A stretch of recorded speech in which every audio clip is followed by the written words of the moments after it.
한번 나누시죠. 네, 목례 한번 나누시죠. 환영합니다. 사랑합니다. 네, 오늘 믿음의 권속들이 좀 많이 좀 참석을 하셨네요. 우리 박진희 주사님 오셨다가 어디 가셨을까?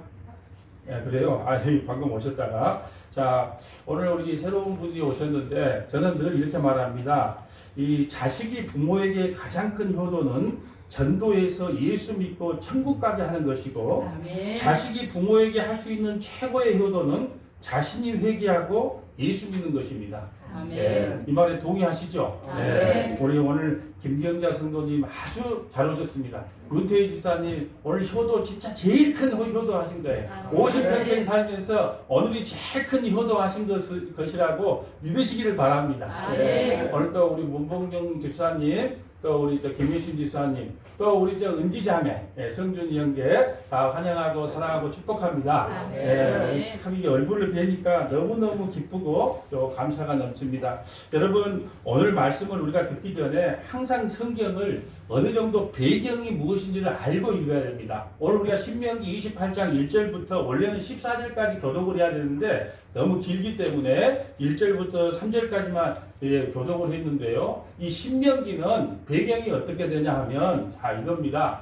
하나님께서 아브라함을 부르시고 아브라함의 아들 이삭을 낳은 후에 이삭이 야곱을 낳았어요. 야곱에게는 12아들이 있었습니다. 12아들이 있었는데 11번째 아들이 요셉인데, 이 요셉이가 형제들에게 팔려서 애굽 땅에 가서 우여곡절 끝에 국무총리가 됩니다.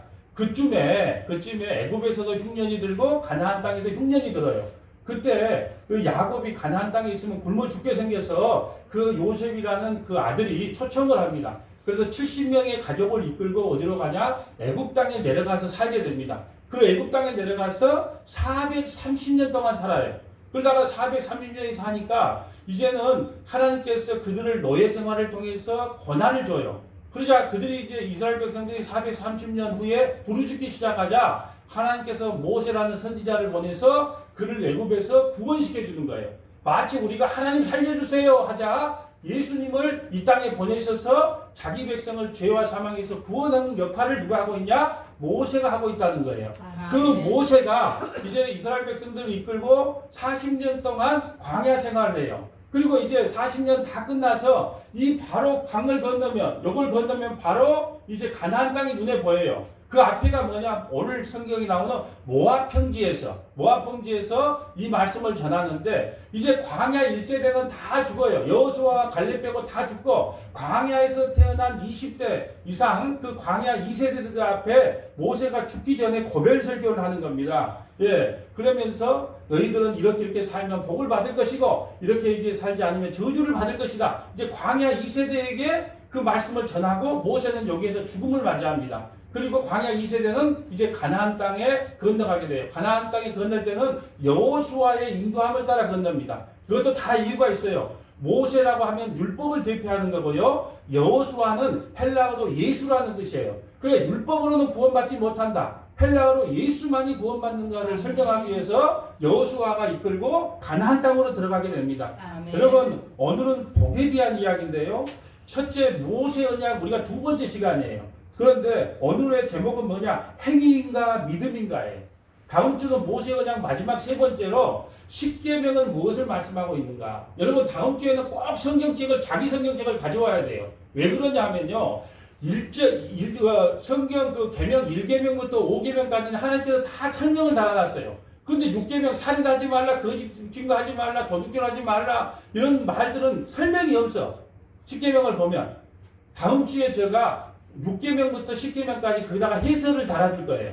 그때 당시에는 말을 해도 못 알아먹어요. 그런데 이제 성경의 계시가 다 열렸기 때문에 살인하지 말라는 것이 뭐고, 거짓 증거하지 말라는 것이 뭐고, 도둑질하지 말라는 것이 무엇인지 이제 다음 주에는 그 밑에 해석이 달아져요. 그러니까 나무 성경에다가 그걸 해석집을 달아놓으면 안 되잖아요. 그 위에다가 자기 성경에다가 살인하지 말라는 것이 무슨 뜻인가, 거짓말하지 말라는 것이 무슨 뜻인가, 다음 주에는 모세 언약을 마무리하면서 10계명을 진짜 주신 이유에 대해서 다음 주에는 설교를 할 겁니다. 여러분, 오늘 복에 대한 이야기를 할 건데요. 한국 사람들은요, 참 복을 좋아해요. 복을 좋아해요. 그래서 복이라는 글자가 숟가락에도 있고 젓가락에도 있고 국그릇에도 있고 밥그릇에도 새겨져 있어요. 제가 지정해 놓은 내 숟가락에도요, 복이라고 한자로 크게 새겨져 있습니다. 오늘 성경에 보면 복 받는 비결에 대해 나와요. 어떻게 하면 복을 받는가? 모든 율법을 다 지키면 복을 받아요. 하나하나 여기면 안 돼요. 모든 율법을 다 지키면 복을 받는다는 거예요.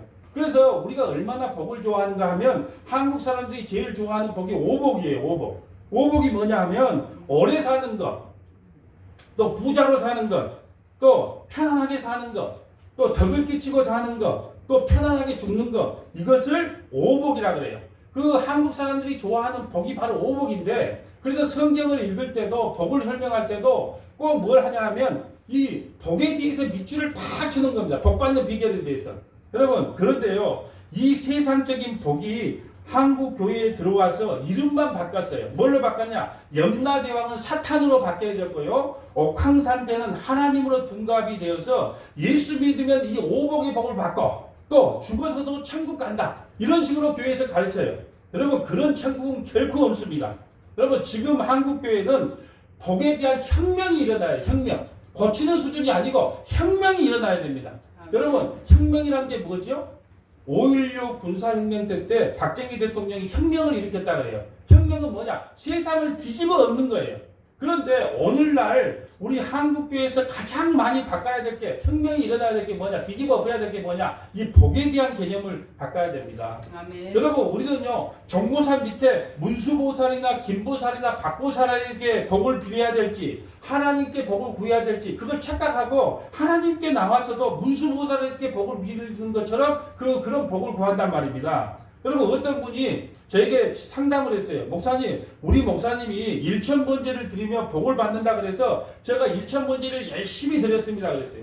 여러분, 성경에 일천번제라는 말이 어떤 말이냐 그러면 솔로몬이 성전을 건축하고 나서 양 1000마리를 하루하루 드린 게 아니고 1000마리를 한꺼번에 드렸어요. 그때 하나님이 나타나서 뭐를 너에게 줄까 하니까 지혜를 주시옵소서 백성을 다스리게 이렇게 말하니까 하나님께서 너가 장수와 은금을 구하지 않고 지혜를 구했으니까 내가 은금과 내가 부귀영화도 너에게 줄게 이렇게 말했단 말입니다. 이것을 한국에 있는 목사들이 이 패러디에서 그걸 갖고 들어와서 매일 아침마다 아니면 매일 저녁마다 하루에 한 번씩 와서 하나님께 기도하고 거기서 연보를 1000일 동안 하고 기도를 1000일 동안 하면 하나님께서 자기 소원을 이루어진다고 그렇게 1000번제가 들어왔단 말입니다. 그런데 그분이 그 집사님이 1000번제를 열심히 드렸는데 복은 고사하고 어려운 일만 자꾸 생긴다는 거예요. 복은 고사하고 어려운 일만 자꾸 생긴다는 거예요. 여러분 이건 자기가 바라는 그 집사님이 바라는 복이 아니에요. 하나님이 정신이 나간 모양입니다. 1000번제를 받아 잡수셨으면 복을 주셔야 되는데 복은커녕 매일 힘든 일만 생기니 이런 하나님을 더 믿어야 되겠냐는 거예요. 그것이 저에게 와서 하는 질문이에요. 그래서 제가 그랬습니다. 자, 집사님, 그러면 그 문제가 하나님의 문제일까요? 집사님의 문제일까요? 정답은 신을 잘못 찾은 겁니다. 신을 잘못 찾은 거예요. 1000번제를 마귀에게 드려야 하는데 하나님께 드린 것이 문제입니다. 마귀에게 1000번제를 드리면요 반드시 하나님은 들어줍니다. 그러므로 1000번제는 문수보살에게 드려야 되고 김보살, 박보살, 애기동자에게 드려야지 하나님 앞에 와서 1000번제를 드림으로 그 드리는 대상이 틀렸다는 거예요. 여러분 1000번제는요 하나님께서 절대로 안 받습니다. 1000번제를 안 받았으니까 당연히 복을 줄 리가 없지요. 분명히 말씀드립니다. 복 받고자 하나님을 찾으면 저주를 받습니다. 아무도 아멘 안 하실 줄 알았습니다. 제가. 복 받고자 하나님을 찾으면 저주를 받습니다. 여러분 복 받고자 하나님을 찾으면요 반드시 하나님을 죽이게 됩니다. 왜 그럴까요? 하나님은 그런 복 안 들어주거든요. 그러니까 하나님 미워 죽겠어. 하나님을 죽이고 떠난단 말입니다. 여러분 교회는 은과 금은 나에게 없지만 나사렛 예수의 이름으로 일어나 선포하노니 일어나 걸으라. 이게 교회에서 선포돼야 되는 거예요. 그런데 오늘날 교회는 은과 금은 풍부해. 라오디아 교회처럼 은과 금은 풍부한데 나사렛 예수는 사라지니까 오래다는 거죠. 여러분 성경에 말씀하신 복과 저주가 무엇이냐 하면요 하나님의 모든 말씀을 지키면 복받고 하나님의 말씀을 단 한 가지라도 어기면 저주를 받아요. 그러면 우리는 저주를 받을 자들일까요? 복을 받을 자들일까요?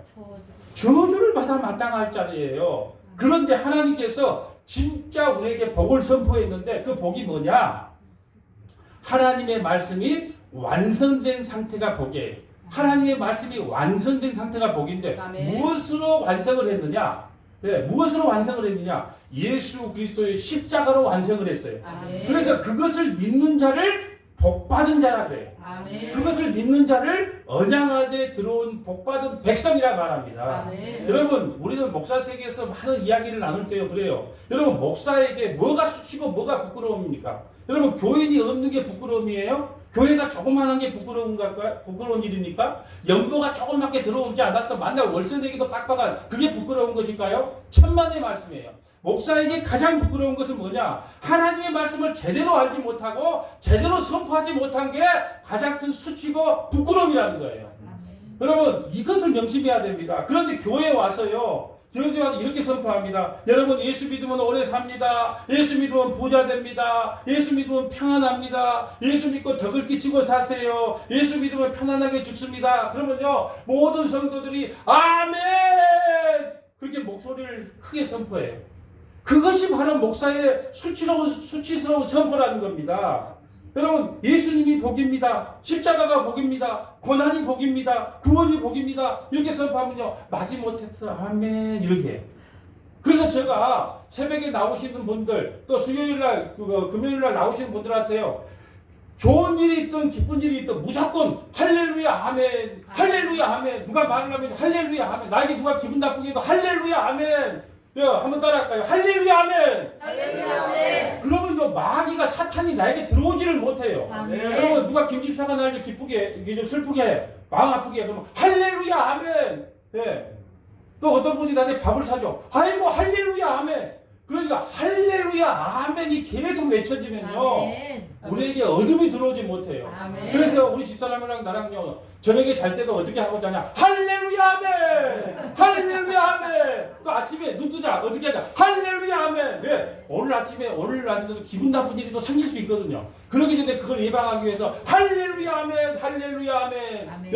여러분에게 어둠이 찾아오려면 어떻게 하라고요? 할렐루야 아멘! 할렐루야 아멘! 이러면요, 어둠이 들어왔다가 도저히 이 인간에게는 붙어 있을 수가 없거나 도망가요. 아멘. 간단합니다. 할렐루야 아멘. 아멘. 예. 여러분, 구약 성경에는요, 율법이 613가지가 나와 있어요.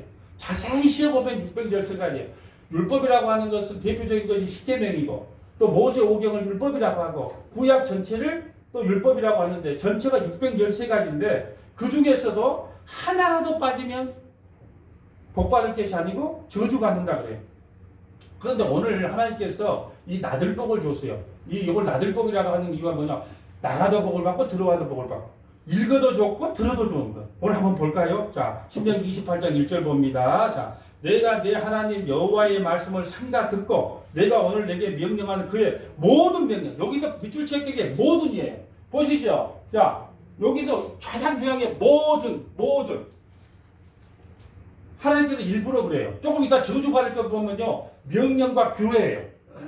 예, 이렇게 더 강화시켜 놨단 말입니다. 보세요. 모든 명령을 지키면 내 하나님 여호와께서 너를 세계 모든 민족 위에 뛰어나게 하실 것이라. 내가 내 하나님 여호와의 말씀을 청종하면 이 모든 복이 내게 임하여 내게 이르리니 성읍에서도 복을 받고 들에서도 복을 받을 것이며 내 몸의 자손과 자녀와 내 토지의 소산과 내 짐승의 새끼와 소의 양의 새끼가 복을 받을 것이며 내 광주리와 떡방주 그릇이 복을 받을 것이며 내가 들어와도 복을 받고 나가도 복을 받고. 얼마나 좋아요. 이게 나들복이에요. 들어와도 복을 받고 나가도 복을 받고. 그러니까 우리는 다 그런 존재인 줄 알아. 예. 7절 여호와께서 너를 대적하기 위하여 일어난 적군들이 내 앞에서 패하게 하시리니 그들이 한 길로 너를 치러 왔으나 내 앞에서 7길로 도망하리라. 어떻게 하면요, 모든 명령을 지키며, 앞에는 항상 복받기 전에 모든 명령이라는 걸 기억해야 돼요. 여호와께서 명령하사 내 창고와 내 손으로 하는 모든 일에 복을 내리고 내 하나님 여호와께서 내게 주시는 땅에서 내가 복을 주실 것이며 여호와께서 내게 맹세하신 대로 너를 세워 자기의 성민이 되게 하시리니 이는 내가 내 하나님 여호와의 명령을 지켜 그걸 행할 것입니다. 땅의 모든 민족이 백성이 여호와의 이름이 너를 위하여 부르는 것을 보고 너는 두려워하리라. 여호와께서 내게 주리라고 내 조상들에게 맹세하신 땅에서 내게 복을 주사 내 몸의 소생과 가축의 새끼와 토지의 소산을 많게 하시며 여호와께서 너를 위하여 하늘의 아름다운 보고를 여시사 내 땅의 때를 따라 비를 내리시고 내 손으로 하는 모든 일에 복을 주시리니 내가 많은 민족에게 꾸어줄지라도 너는 꾸지 아니할 것이요 여호와께서 너를 머리가 되고 꼬리가 되지 않게 하시며 위에만 있고 아래에 있지 않게 하시리니 오직 너는 내가 오늘 내게 명령하는 내 하나님의 명령을 듣고 지키려 행하며 내가 오늘 너희에게 명령하는 그 말씀을 떠나 좌로나 우로나 치우치지 아니하고 다른 신을 따라 섬기지 아니하며 이와 같으리라. 예, 복 받는 것이 1절부터 14절까지 기록되어 있어요. 여러분, 근데 13절에 보면 머리가 되고 꼬리가 되지 않게 해달라요. 그래서 목사님들이 이걸 설교할 때요, 여러분, 우리가 예수 믿으면요, 머리가 되고 꼬리가 되지 않습니다. 취업도 1등, 예, 전도도 1등, 공부를 1등, 모든 걸 해도 1등을 할 수 있습니다. 머리가 될지언정 절대 주 예수 믿는 사람은 꼬리가 되지 않습니다. 그러므로 예수 잘 믿어야 됩니다. 이렇게 말해요. 택도 없는 소리예요. 그런 말 한 게 아니고요. 머리가 될지언정 꼬리가 되지 말라는 것은 내 위에 머리가 있다는 거예요. 항상. 누가? 내 위에서 나를 지배하고 다스리는 예수 그리스도, 내 위에 상위 권세자가 있다는 걸 기억해라. 그게 복이라는 거예요. 이것이 머리가 될지언정이에요. 그러면 꼬리가 되지 말라는 것은 뭘까요? 물고기는 뭘로 움직여요? 꼬리로 움직여요. 꼬리로. 네 힘과 네 노력과 네 예수로 살면 너는 망한다는 거예요. 그러므로 너희는 너의 힘을 믿지 말고 너의 능력을 믿지 말고 너희 상위 권세자에서 예수를 믿으라는 뜻이에요. 그런데 이것을 문자적으로 해석해서 하나님 아버지 예수 믿는 성도들에게 머리가 될지언정 꼬리가 되지 않게 해주시옵소서. 얼마나 그러면 기분 좋겠습니까? 택도 없는 소리예요. 하나님은요, 낮은 자가 높아지겠다고 예수님이 오셔서 그랬잖아요. 누구든지 크고자 하는 자는 낮아져라. 으뜸이 되기로 하는 자는 겸손해져라. 이렇게 말씀하시면 예수님 말씀에 정면으로 도전하는 것이 되는 것입니다. 여러분, 내일 모레도 수능철이 다가옵니다. 우리 혜연이 자매 이번에 수능 보죠? 자, 수능철이 다가와요. 그러면요, 절간에 가나 교회 가나 카메라가 붙여져요. 절간에 딱 보면 붙여주면 뭐래? 수행표를 여기다 딱 들고 가슴에 딱 수행표를 들고요, 막 기도를 해요. 우리 아들 수능 잘 보게 해주세요. 실수하지 않게 해주세요. 그래요. 그러다가 또 교회에 와서 딱 보여줘요. 그리고 교회에서도 똑같아요. 하나님 이름만 받겠어요. 하나님 우리 애기 시험 잘 보게 해주세요. 막 이렇게 기도해요. 그래서 저는 대한예수교 장로회를 대한예수교 조계적으로 바꿀까 그래요. 여러분, 이게 대한예수교 장로를 하면 안 돼. 왜 절간이나 교회나 똑같으면 몰라고 대한예수교 장로회를 합니까? 대한예수교 조계적으로 해야죠. 여러분, 예수 믿은 사람, 예수 믿은 것이 그런 것이 아니에요. 여러분, 예수님께서요, 겟세마네 동산에서 세 제자를 데리고 베드로, 야고보, 요한을 데리고 기도했어요. 근데 그들은요, 같이 기도하자 할 때 다 잤어요. 자빠져서 할까 그런 말을 쓰면 안 되고, 자, 잘 주무셨어요. 그때 예수님께서 어떻게 기도했어요? 예수님이 땀방울이 핏방울 되도록 기도했어요. 그러니까 또 이걸 또 잘못 해석해서 여러분, 우리가 기도 응답 받으려면 예수님이 땀방울에 핏방울 되도록 기도했기 때문에 우리도 땀방울이 핏방울 되도록 죽도록 기도해야 됩니다. 그러면 뭣도 모르니까 또 다 해! 그래요. 그 말은요, 땀방울로는 구원 못 받는다는 거예요. 너희의 행위와 노력과 예수로 구원받지 못한다. 그러니까 이 세 명이 다 주무시지 않냐? 베드로, 야고보, 요한. 왜요? 자기 힘으로 능력으로 예수를 믿으려고 했기 때문에. 땀으로는 구원 못 받는다. 그럼 뭘로? 피로 구원받는다. 그래서 땀방울이 핏방울 되게 기도하는 거예요. 내 피로, 내 언약으로 구원받는다는 거예요. 네. 그걸 설명하기 위해서 땀방울이 핏방울 되게 기도하셨는데 이걸 잘못 해석하신 분들은 땀방울이 핏방울 되게 기도해서 우리 응답받자 이렇게 엉뚱한 해석을 하니까 이게 말이 안 된다는 거죠. 여러분, 우리는요, 우리의 노력과 행위로 땀으로 구원받는 게 아니고 예수님의 그 피의 언약으로 구원받아요. 그래서 예수님이 땀방울이 핏방울 되도록 기도하셨다는 거예요. 그런데 여기서 설교가 끝나면 얼마나 좋겠어요. 이제 나들복을 배웠으니까. 그런데 문제는 15절부터가 문제예요. 15절부터 68절까지가 저주의 내용인데 저주가요, 3배 정도 많아요. 3배 정도. 네, 여기서 끝내야 되는데 여기서 저주가 15절부터 68절까지가 저주인데, 자, 어떻게 저주를 받는가 볼까요? 신명기 28장 15절. 내가 만일 내 하나님 여호와의 말씀을 순종하지 아니하여 내가 오늘 내게 명령하는 그 모든 명령과 규례, 또 하나 더 붙여줘요. 잘 보세요. 아까는 모든 명령이라 그랬는데 이게 규례. 네, 그럼 왜 이렇게 붙여줬을까요? 명령은 헌법과 같은 십계명을 말하고요. 그 출애굽기 21장부터 24장까지는 그 규례들이 나와요. 그러니까 613가지 모든 규례들을 다 지키지 아니하면 너희들이 어떻게 하냐? 모든 저주가 내게 임하며 내게 이를 것이다. 1절에는 명령만 어기면 잘 지키면 복을 받는데 저주는요, 이제 그 모든 명령과 규례를 지키지 않으면 저주를 받는데 어떻게 저주를 받냐? 내가 성읍에서도 저주를 받고 들에서도 저주를 받고 또 내 광주리가 떡방비 그릇이 저주를 받을 것이요. 이 율법을 다 지키면 복을 받을 수 있는데 이 복을 완벽하게 지킬 수 있는 사람이 있어요, 없어요? 이 율법을 아무도 없다는 거예요. 이 율법을 완벽하게 지킨다고 자부했던 대제사장들, 바리새인들, 서기관들이요 예수님을 십자가에 죽였습니다. 지금 교회시도 마찬가지예요. 나 율법 철저히 지켰어 하나님께 의롭게 되려고 하는 사람들이요 복음을 전하면요 그리 싫어해요. 여러분 그들이 바로 예수님을 십자가에 못 박아 죽인 장본인들이에요. 율법에 흠이 없다고 말했던 사도 바울조차도요 예수를 믿기 전에는 예수 믿는 사람들을 십자가에 예수 믿는 사람을 죽이려고 찾으러 다녔던 사람입니다. 그런데 오늘날 율법을 지켜서 복을 받겠다는 사람들이 많습니다. 그러면서 복받는 비결을 가르쳐줘요. 11조 열심히 하면 복받는다. 신앙의 바른 태도를 가지면 복받는다. 그러면서 등장하는 사람이 누구냐? 성은 록시오, 이름은 펠리. 네, 록펠러. 록펠러에 대한 이야기가 빠지. 한국교회 11조 이야기하고 복받는 이야기인데 록펠러가 안 빠진 데가 없어요. 여러분 76살 먹은 록펠러에게 기자가 물어봤대요. 세계 최고의 부자인 록펠러에게 당신이 어떻게 그렇게 부자가 됐습니까? 이렇게 물어보니까 세 가지를 이야기했다는 거예요. 첫째는 나는 철저하게 11조를 드렸습니다. 하나님께 철저하게 11조를 드렸습니다. 두 번째는 예배 시간에 제일 앞자리에 앉았습니다. 지금 보니까 우리 정근사님이 제일 그거에 보면 제일 복받은 자리에 앉은 거예요. 만날 제일 예배 시간에 앞자리에 앉아 있었어요. 왜 자꾸 이렇게 오셔도 다 뒤로 가시는지 몰라. 앞자리에 오면 복 받는다잖아요. 근데 왜 뒤로 갑니까? 세 번째는 목사님의 마음을 절대로 아프게 하지 않았습니다. 난 이게 동의해. 목사님의 말씀에 절대로 목사님 마음을 아프게 하지 않았답니다. 이 세 가지를 철저하게 지켜서 세계 최고의 부자가 됐습니다. 그러므로 여러분도 이 록펠러처럼 11조 잘 드리고 예배 시간에 제일 앞에 앉고 목사님 말씀을 절대적으로 순종하고 목사님 마음을 아프게 하지 아니하면 록펠러처럼 큰 부자가 됩니다. 이렇게 설교를 하면 성도들이 또 목이 터져라 어떻게 합니까? 아멘 또 그럽니다. 저도 이렇게 설교하고 싶어요. 나 이렇게 설교해도 여러분 아무것도 모를 걸로 알아요. 근데 하나님께서 나에게 책망을 해요. 내가 언제 그 말 줬냐? 그건 네 말이지. 여러분 이것을 성경은 탐심이라고 하고 우상숭배라고 합니다. 지금 우상숭배의 설교를 은혜 받았다고 착각을 하는 거예요. 록펠러는 적대적 합병으로요 헐값으로 수많은 회사를 사들여서 파산시키고 수많은 실업자를 양상시켜서 그것 때문에 자살하는 인구가 너무너무 많았다는 거예요. 그런데 하나님께서 그런 창기들이 번 돈, 남을 해치고 번 돈 받지 않아요. 그런데 오늘날 한국교회는 그런 신앙을 본받자고 하는 거짓 목사들의 선동이에요. 전부 아멘이에요. 11조 설교를 하면서 록펠러를 얼마나 팔아먹었는지 참으로 부끄럽고 안타까워요. 여러분 록펠러 때문에 수많은 사람들이 자살했다니까요. 수많은 회사가 도산당했다니까요. 그런 돈으로 11조를 바친 걸 하나님께 기뻐 받겠냐는 거예요. 그런데 록펠러 설교를 하면서 11조 설교를 하면서 이 록펠러가요 대한민국 교회를 휩쓸었습니다.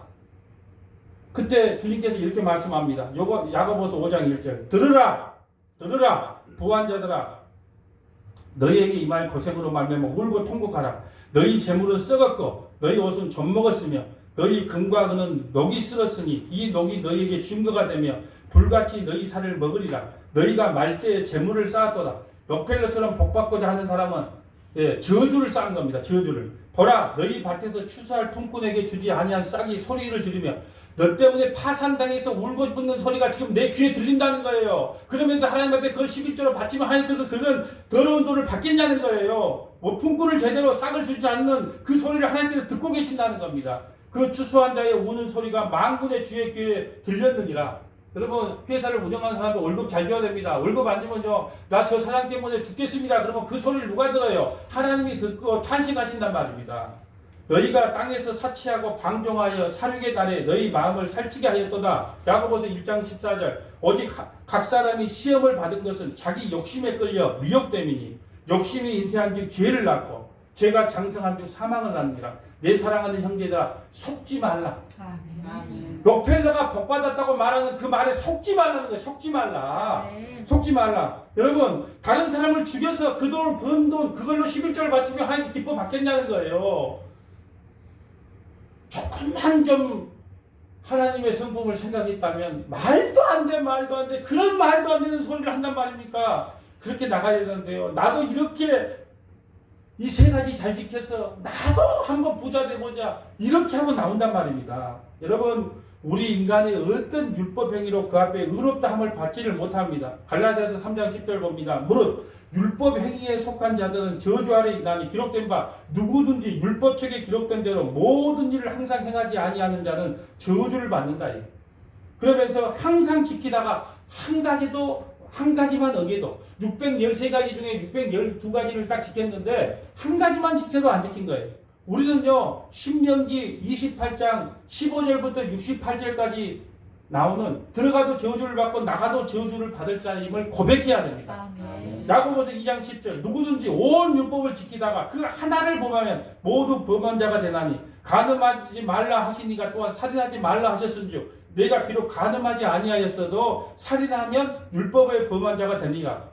그런데 이런 걸 들으면요, 나는 안 했는데요, 이런 말을 해요. 부자 청년도 그래요. 나 그 율법 잘 지켰는데요. 그래서 예수님께서 그래 하면서 고춧가루를 뿌리는 사건이 마태복음 5, 6, 7장이에요. 그래서 살인하지 말라, 도둑질하지 말라, 거짓말하지 말라가 마태복음 5, 6, 7장에 보면 설명이 되어 있어요. 그때 구약 시대에 설명을 해도 못 알아먹으니까 설명 안 해. 5살짜리 애기한테 가가지고 야 5.16 군사쿠데타가 뭔 줄 아니? 이렇게 뭐라고 가르쳐줘봤자 모르는 걸 뭐라고 이야기할 겁니까? 내가 네 아버지인 것만 알면 돼.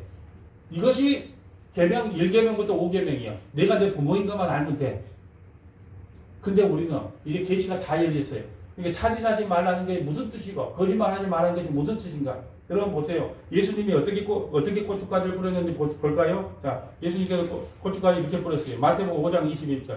옛 사람이 말한 바 살인하지 말라. 몇 계명이에요? 6계명. 구약에 예수님이 하신 말씀 6계명. 너 10계명 중에 6계명이 뭔 줄 아니? 살인하지 말라. 누구든지 살인하면 심판을 받게 되자 하였다는 것을 너희가 들었으나 나는 너에게 이르는 형제에 대하여 노하는 자마다 심판을 받게 되고 형제에 대하여 나가라 하는 자는 공회에 잡혀가고 미련한 놈이라 하는 자는 지옥불에 들어간다. 여러분 언제 우리 형님은 왜 저럴까 하니 내가 그 말 하는 순간 나는 어디 들어가야 돼요? 지옥불에 들어가야 돼요. 그렇기 때문에 이걸 도저히 지킬 사람이 아무도 없다는 것을 예수님이 이야기하는 겁니다.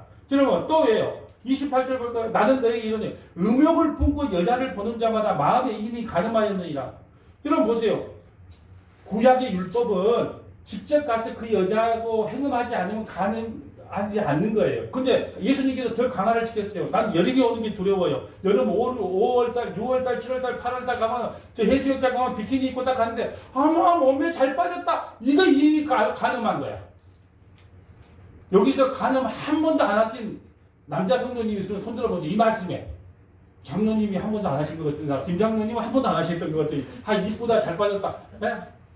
여러분 예수님께서 이렇게 강화를 시켜버렸다니까요. 왜 그럴까요? 너희가 저주 안에 들어간 줄 알아야 나를 믿는다. 너희가 병들어 있는 줄 알아야 병원에 가서 의사에게 치료를 받는 거 아니냐. 여러분 우리 윤지사님이 어제 치과에 가서 치료를 받아고 치아를 하나 뺐어요. 왜 그럴까요? 이빨이 아프니까 치아에 간 거예요. 너희가 병들은 줄 알고 병드는 자에게 의원이 필요한 겁니다.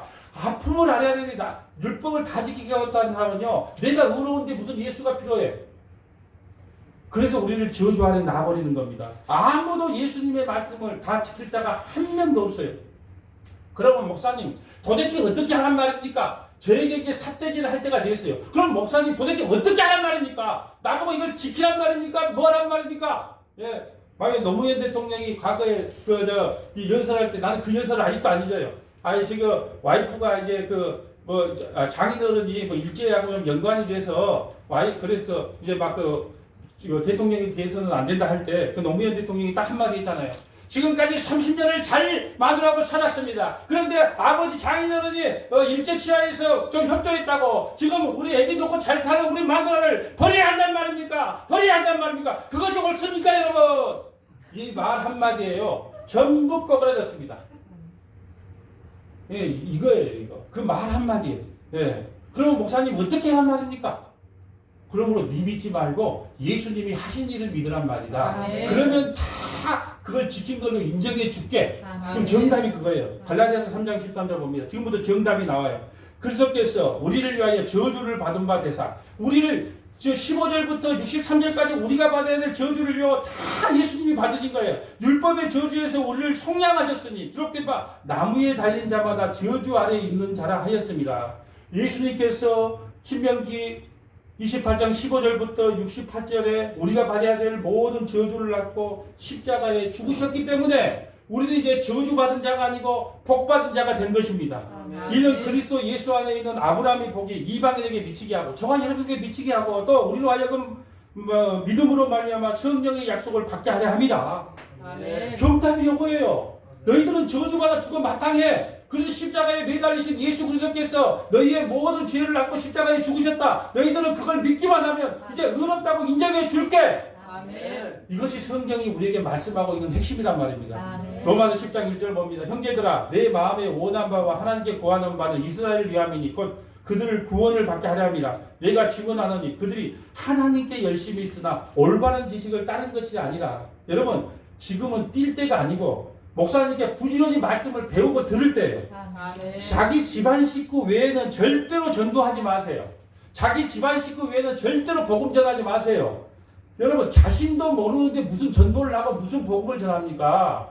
지금은 복음을 전할 때가 아니에요. 여러분은 문목사 말씀을 통해서 복음이 뭔지를 먼저 배울 때란 말입니다. 그런데 교회 온 지 3개월도 안 됐는데 전도훈련 시켜서 가서 전도시켜. 복음 중에서 사람 듣고 오라 그래. 안 됩니다. 여러분 중에 지금 복음을 전하고 전도할 분도 아무도 없어요.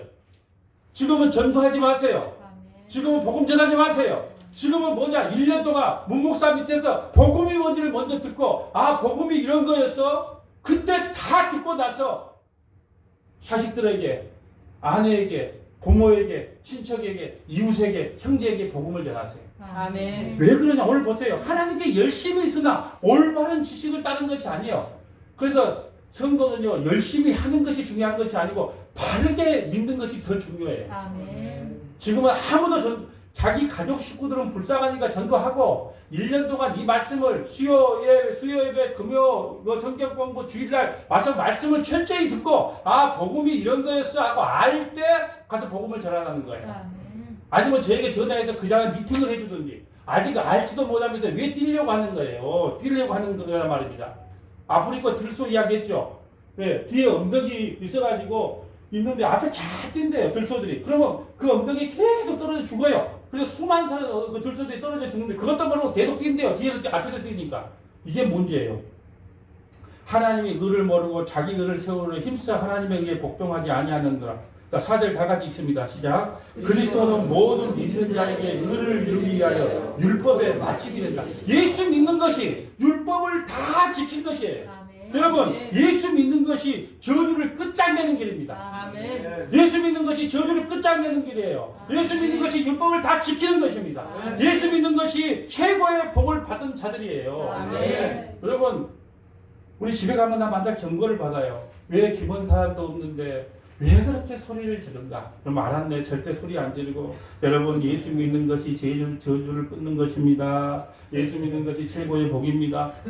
여러분, 지금 자식들이 죽게 생겼는데, 자식이 저기 물에 빠지면 죽게 생겼는데, 아이고, 애기야, 그리 가면 안 된다. 이렇게 할 거예요. 내 새끼야! 내 새끼야! 그거 가면 큰일 난다! 이렇게 할 겁니까? 그렇게 마음을 먹고 왔어도 오늘 조용히 해야지. 조용히 해야지 마음을 먹고 왔어도 여기에 올라오면 내 새끼들이 물에 빠져 죽게 생겼어. 저주받게 생겼다. 저주가 뭔지를 몰라서 늘 마음속에 고통을 안고 살아. 그러면 어떻게 외치지 않겠냐는 거예요. 여러분, 예수 믿는 것이 율법의 완성이에요. 그래서 여러분한테 누가 어떤 다른 교회 성도들이 이것도 지켰냐 안 지켰냐 막 이게 따지면요. 한마디만 해. 로마서 10장 4절. 예수 믿는 것이 율법의 의를 이루는 완전합니다. 예수 믿음으로 나는 그 율법 다 지켰다. 쏙 물러가라. 여러분, 너희들 구원 받았냐? 자꾸 구원 받아 묻고 이단들이 너희 구원 받았냐 물을 때 뭐라 그랬어요? 썩 물러가라. 창세전에 예수 그리스도 안에서 내가 구원 받았다. 아브라함과 이삭과 야곱의 여정이 내게 임했다. 헛소리 말고 물러가. 이래야 되는데 내가 구원 받았을까? 그때 내가 좀 눈물을 흘린 거 보니까 나 새벽마다 눈물을 많이 흘리니까 내가 그때 구원 받았을까? 이렇게 하면 안 된다.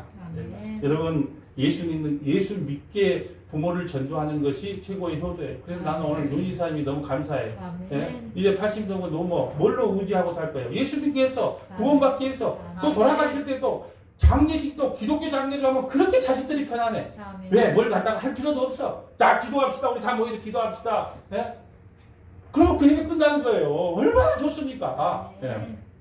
여러분 신명기 21장 23절 볼까요? 그 시체를 나무 위에 밤새도록 두지 말고 그날의 장사에 내 하나님 여호와께서 내게 기업으로 주신 땅을 더럽히지 말라. 나무에 달린 자는 하나님께 저주를 받았다. 누가 나무에 달렸어요? 십자가에 누가 달렸어요? 예수님이 나무에 달려서 우리를 대신하여 우리가 져야 될 그 십자가를 예수님이 대신 지신 거예요. 여러분이 죄를 안 져서 천국 가는 게 아니고 여러분 죄를 누가 대신 졌기 때문에 여러분이 의롭다 돼서 천국 가는 겁니다. 여러분 지금 이 시대는요 하나님의 은혜보다 자신의 행위로 다른 사람과 차별성을 두려고 해요. 예수님의 십자가의 공로보다 자신의 가치를 더 챙기고 싶은 죄인들의 욕망이요 지금 자꾸 살아납니다. 그래서 구원은 은혜로 받고 복은 행함으로 받는다는 얼토당토하는 말에 우리가 암묵적으로 동의를 해요. 여러분 어떤 목사님이 여러분 구원은 은혜로 받는 건 맞습니다. 그러나 여러분이 어떻게 하느냐에 따라서 복이 여러분이 많이 임하기도 하고 적게 임하기도 합니다. 그러면 여러분 뭐라 그래요? 말도 안 돼. 그래야 되는데 아멘 그래 구원은 은혜로 받고 복은 행함으로 받다. 그러니까 내가 뭐 열심히 뭔가를 해야지. 열심히 하려고 하는 마음을 줄 때 하세요. 여러분이 십자가에 저주받은 여러분을 하나님께서 구원시켜줬다는 그 은혜를 알면요. 연보하지 마라 그래도요. 있는 돈 다 연보합니다. 봉사하지 마라 그래도요. 열심히 봉사해요. 예. 여러분 섬기지 마라 그래도 열심히 섬깁니다. 목사 밥 사주지 마라 그래도요. 은혜를 깨닫게 되면 목사 밥 많이 사줘요. 근데 지금은 하나님의 은혜에 취해 살고 하나님의 은혜에 흠뻑 취해 사는 것이 최고예요. 아멘. 여러분 우리나라 최고의 큰 부자는 예수를 믿는 사람입니까? 아멘. 아멘이에요? 예수 우리나라의 최고의 부자가 누구예요? 이재용 회장 아닙니까? 그분 예수 믿어요? 그렇다면 뭔가 잘못됐잖아요. 예수 믿으면 부자를 만들어준다 하면 뭔가 문제. 여러분 세계에서 제일 큰 부자는 누구예요? 빌 게이츠 예수 믿어요? 여러분 말도 안 되는 소리를 여러분 누가 어떤 설교를 하고 하면 여러분 저 말도 안 되는 소리 이래야 되는데 그래?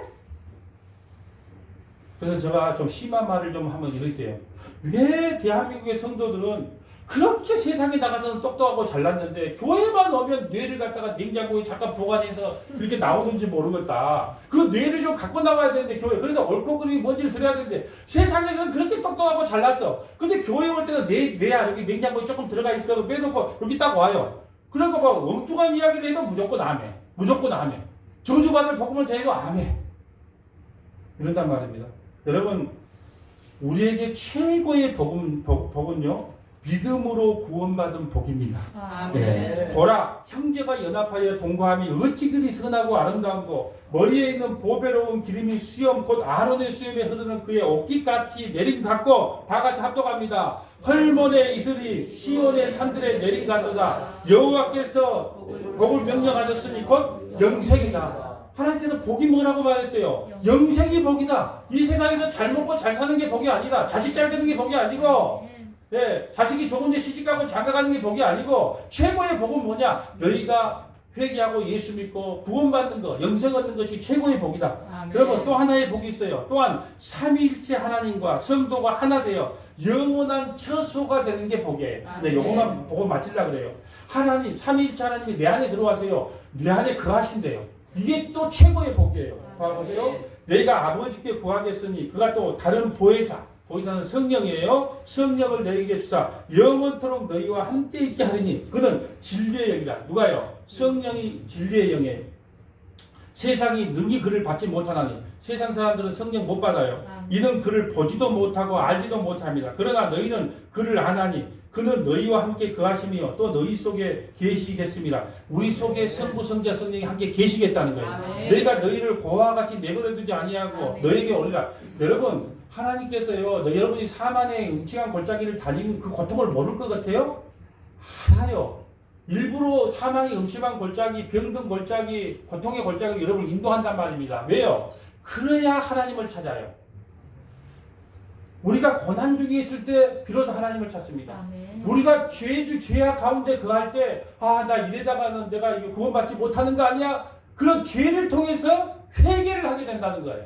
아멘. 네, 19절 조금 있으면 세상이 다시 나를 보지 못할 것이로되 너희는 나를 버리니 이는 내가 살아있고 너희도 살아있겠습니다. 20절 합독합니다. 그날에는 내가 아버지 안에 너희가 내 안에 내가 너희 안에 있을 것을 너희가 알리라. 아멘. 여러분 이게 성도에게 최고의 복이에요. 첫 번째는 영생의 복이요. 두 번째는 하나님께서 우리 안에 들어와서 우리와 함께 사시는 거예요. 성부, 성자, 성령님이 우리 안에 들어와서 우리와 함께 산다는 것이 최고의 복이란 말입니다. 아멘. 말씀을 정리합니다. 성도는 율법의 행위로 의롭게 되는 것이 아니라 믿음으로 은혜로 의롭게 되는 것입니다. 삼위일체 하나님께서 내 안에 들어와서 사시는 것이 우리 성도들의 최고의 복임을 믿고 예수 그리스도를 회개하고 예수 그리스도를 주와 그리스도로 고백하고 믿는 저와 여러분 되시기를 주님의 이름으로 간절히 축복합니다. 아멘. 거룩하신 하나님 감사합니다.